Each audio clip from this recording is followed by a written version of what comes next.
financial autonomy provision in the Constitution. Yeah. And that should be respected. So the time for politicking is over.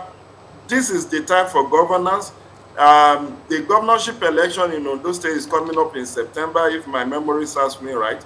And between now and then, people want to see how Aiyedatiwa will write his name in the annals of Ondo State. Whether he wants to be remembered as a no-money governor, or he wants to just spend the entire period politicking and fighting his political enemy. This is not the time to fight political enemy. In politics, only one thing is constant, and that is interest. No permanent friendship, no permanent enmity. Those who are hailing him today, they were backstabbing him when he was in the eye of the storm last year. Many of them were not in support of him because of Akeredolu. Now that God has, fortune has smiled on him, he should consider himself that it's providence that has put him in that position, and he should not get what he got by grace to disgrace others. So I will advise that he works collaboratively with the other arms of government, whether the judiciary, who saved his job, because we should commend the Chief Judge of Ondo State, who refused to empanel the committee that will have seen to his impeachment. And the Chief Judge said, look, this man has a court injunction to stop this exercise, and I won't go ahead with it. And the Speaker of the State House of Assembly has also come out to say, look, I was just doing my job. Now that the paradigms has shifted, everybody should shift their sword. The time for politicking will come maybe in another 5-6 months.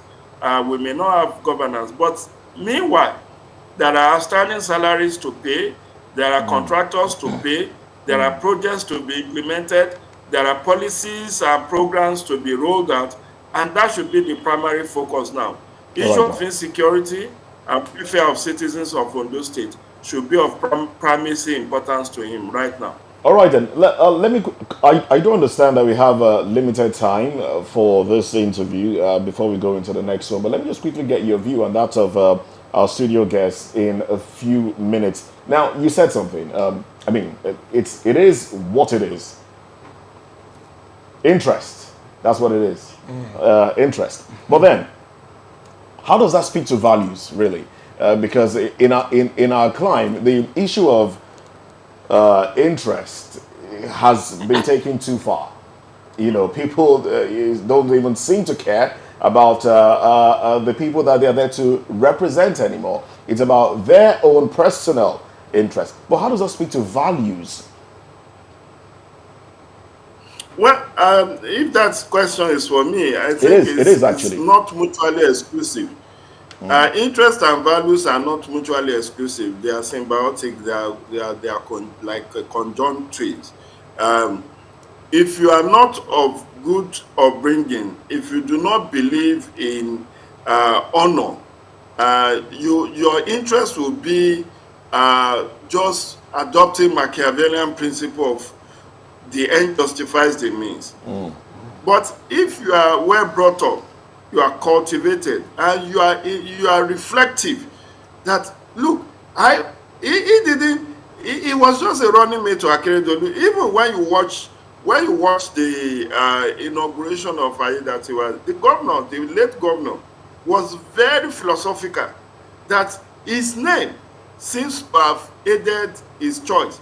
That is Lucky Aiyedatiwa. He went philosophical in explaining what his name meant and how his name possibly influenced his choice. Because this is a failed politician, so to speak. He contested for Senate, he lost. He was just a board member of NDDC when Akeredolu appointed him to be his running mate. After Agbola Ajayi, misbehaved and left the party in search of tickets to test against his boss. So values and interest are not mutually exclusive. It just depends on how you choose to use the values that you have, and whether you want to choose the path of personal advancement or path of making impact in the lives of the people. After all, we have someone like Ajasin, who was a school principal and whose tenure as governor is still being reported as one of the best in the annals of Ondo State till today. All right then. All right, then. Thank you very much, Mr. Jude Ojo, development consultant and author and public affairs commentator. But we'd like for you to stay with us a little bit as we were going into the second topic. But, Chazon, please, same question as you give your parting shots on this one. Yeah, I think I will allude to what my senior colleagues said. But this we want to register in the heart of the governor. Posterity will judge. When you have opportunity to serve the people, 10 years. You see, those years of Baba Jackson, there were no social media to actually, keep record of activities that you're doing. But these days, even when you drop a pen, the social media will outblow it. So he should be very conscious of his activity as the governor. He's lucky, and I love the word Mr. Ojo said. It's a word I use. Don't abuse the grace of God to disgrace, the opportunity that you are offered to carry. He's lucky to be there. From what people will say, they say Aiyedatiwa, in Ondo State. He should use that to actually give people good governance, even if you are not coming back as, elected governor. This period that you'll be there, let it be recorded that while someone passed the space for few months, these are the benefits that we have, and it will be there for eternity. All right, then. Thank you very much, Sheson Okwadi, chartered accountant, chartered tax professional, chartered transport administrator, and a public affairs commentator. We'll take a break now. When we come back, we'll delve into another talking point on the show. David? Unfortunately, Plateau State is in the news again, where government killed 30 persons in fresh attack in Plateau State. Let's discuss this when we return. Stay with us.